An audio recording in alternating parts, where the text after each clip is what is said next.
Eduardo Labriola. Boa tarde, queridos. Vocês já pararam para imaginar o que faz uma pessoa que quer ser o gestor chegar até o final do caminho e a outra que não conseguiu parar no meio? Quais são os principais erros que fazem ela não conseguir ter o primeiro cargo de gestão? Que faz ela ser um profissional estagnado?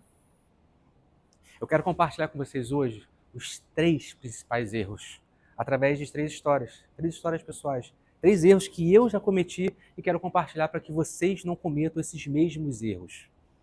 O primeiro é sobre tempo. Eu fiz uma aposta numa empresa onde eu estava, que o feedback dos meus diretores era: a gente espera que você faça carreira aqui. E eu, uau! E quando? Mas eu não posso prometer, não é agora, eu também não posso prometer nenhuma data. Eu tive uma promessa ao vento. Mas também tive reconhecimento. A gente gosta de você, seu trabalho é bem feito, seu trabalho é bacana, mas o famoso cargo ele não vinha. E naquela época eu falava assim, cara, eu tô pronto, eu tô cheio de energia, eu quero esse carro é meu. Ele não vinha. Eu investi 4 anos. Gente, 4 anos hoje é uma eternidade. Mas eu investi 4 anos naquela empresa, porque eu acreditava que eu conseguia ter. Hoje, eu olho para trás, eu não tenho a menor dúvida que eu teria aquele cargo. Mas ele levar talvez mais 5 anos. E eu não estava nas funções que eu queria, eu não estava com as experiências que eu desejava, não estava com o cargo e não estava com a remuneração. Não fazia sentido apostar naquele momento mais 5 anos. Eu resolvi fazer isso, me movimentar. Eu fui para uma outra empresa concorrente. E por mais difícil que isso possa parecer, eu quero contar uma coisa incrível. 3 meses depois da minha saída, meu ex-diretor me ligou. E ele me fez um convite. Você tem interesse em voltar? E ele me falou sobre o salário, sobre a função. Era para eu ganhar o dobro do que eu ganhava, 3 meses depois. Eu, educadamente, eu sabia que daqui a 2 anos eu teria a mesma situação, que não faria sentido continuar, porque eu sei que as promoções eram muito lentas. E não era sobre mim, era sobre a empresa. E também era sobre mim. Eu tinha pressa. E quando eu fomentei a ligação com ele, educadamente eu disse não. Só que eu não disse não, não faz sentido. Eu falei, o que você está me propondo hoje, eu mudei, eu já tenho. Para eu voltar, as portas para mim estão abertas. Faria sentido o cargo A. E naquele momento a conversa se encerrou porque não fazia sentido nem para ele nem para mim.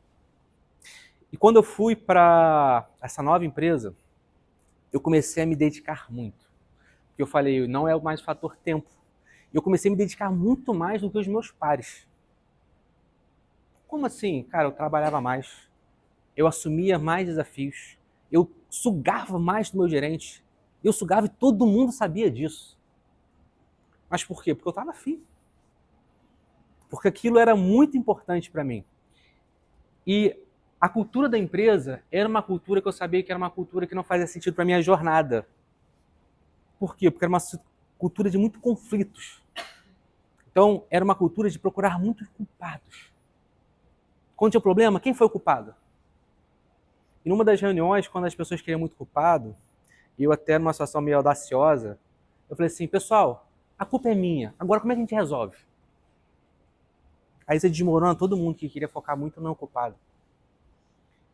E eu tive muitos reconhecimentos. Quando algumas pessoas entravam nova na área, que estava num momento muito de crescimento, as pessoas já achavam que eu tinha 5 anos de empresa, porque eu já conhecia todos os processos, conhecia todo mundo, fazia as coisas acontecerem. E aí chegou no momento que eu comecei a ter muitos feedbacks e o aprendizado ele começou a diminuir. Aquele conhecimento que eu tinha exponencial, ele agora é só uma curva linear. E ele começou a fazer o quê? Parar de fazer sentido de novo.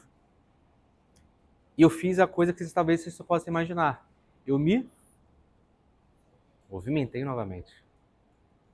Nessa movimentação, eu já estava com bastante conhecimento e eu era conhecido como uma pessoa que fazia mentorias técnicas. E aquilo eu percebi que eu estava jogando o jogo errado. E para fechar para vocês, os três erros. O primeiro é, esforço e dedicação não vai te levar a lugar nenhum. O segundo é, tempo de casa também não é quartel militar, não vai fazer diferença.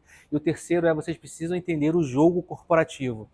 E se vocês quiserem ajuda hoje, vai ser um prazer conversar com vocês depois aqui dessa palestra. Muito obrigado, pessoal.